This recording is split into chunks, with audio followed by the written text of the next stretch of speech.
নেমে গেছে বন্যার পানি, নতুন দুর্ভোগে দুর্গত এলাকার বাসিন্দারা। বাড়িঘরের সাথে যেন ভেসে গেছে রাস্তাঘাট, কালভার্টও, এমনকি মূল সড়ক থেকে বিচ্ছিন্ন হয়ে পড়েছে সেতু।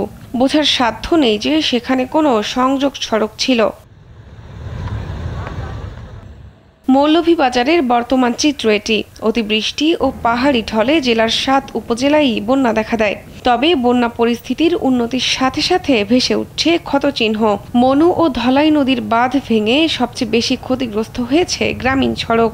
যান চলাচলের অযোগ্য হয়ে পড়েছে বেশিরভাগ রাস্তাঘাট। পিচ উঠে গিয়ে বেরিয়ে পড়েছে ইট, বালু, সুরকি। এবার ব্যাংকও আপনার হাতের মুঠোয়। Balance transfer, mobile recharge, bill pay থেকে শুরু করে যা চান সব হবে এক মুহূর্তে। NRBC planet. আমি কারণে রাস্তাঘাটে গাড়িগুলো চালানি খুব কষ্ট, প্যাসেঞ্জার উঠতে খুব কষ্ট করে আমরা লামাইতে নেওয়া দুর্ঘটনার কারণে খুব রিক্সা চালানি লাগে। আর প্রায় রাস্তাঘাট আমরা রাজনপুর এলাকার ভাঙার পরে যে আমরা রাস্তার মধ্যে কোমর পানির মধ্যে কেউ চলাফেরা করতে পারছে না।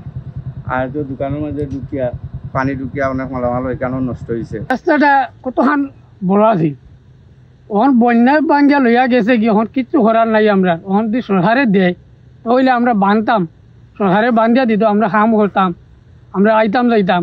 কিন্তু কখন তো সরকারেও দেন না, আমরাও কিছু করার নাই। সড়ক ও জনপথ বিভাগের রাজনগর থেকে বালাগঞ্জ, জুড়ি ফুলতলা, জুড়ি লাঠিঠিলা, মৌলভীবাজার কুলাউড়া, মৌলভীবাজার শমশেরনগর, কুলাউড়া শমশেরনগর, কমলগঞ্জ থেকে আদমপুর সড়ক সহ এলজিইডির বিভিন্ন গ্রামীণ ও আঞ্চলিক সড়কগুলো ভেঙে গেছে।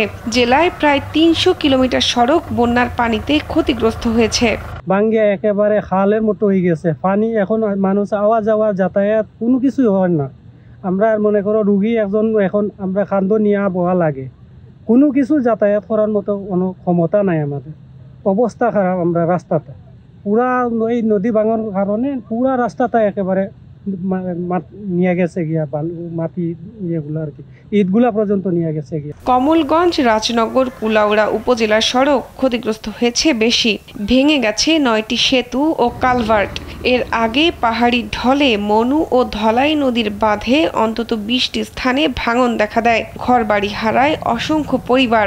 ১১টি সড়ক প্রত্যক্ষভাবে ক্ষতিগ্রস্ত হয়েছে। এছাড়া অন্যান্য সড়কগুলোও পরোক্ষভাবে ক্ষতিগ্রস্ত হয়েছে। ৭৫ কিলোমিটার সড়ক আমাদের পানির নিচে তলিয়ে গিয়েছিল। এখন আমরা একটা প্রাথমিক ক্ষতিপূরণের হিসাব বের করেছি। এটা মোটামুটি ২০ থেকে ২৫ কোটি টাকার মতো প্রয়োজন হবে। এছাড়া দীর্ঘমেয়াদে আমাদের সড়কসমূহকে বন্যা থেকে মুক্ত করার জন্য ৩৫৫ কোটি টাকার প্রয়োজন হতে পারে বলে আমাদের ধারণা। যত দ্রুত সম্ভব সড়কগুলোকে যান চলাচলের উপযোগী করার দাবি বাসিন্দাদের। নতুন নির্মিত সড়ক যেন বন্যা সহিষ্ণু হয় সেদিকে লক্ষ্য রাখারও দাবি জানিয়েছেন তারা। শাহনাজ পারভীন, কালবেলা।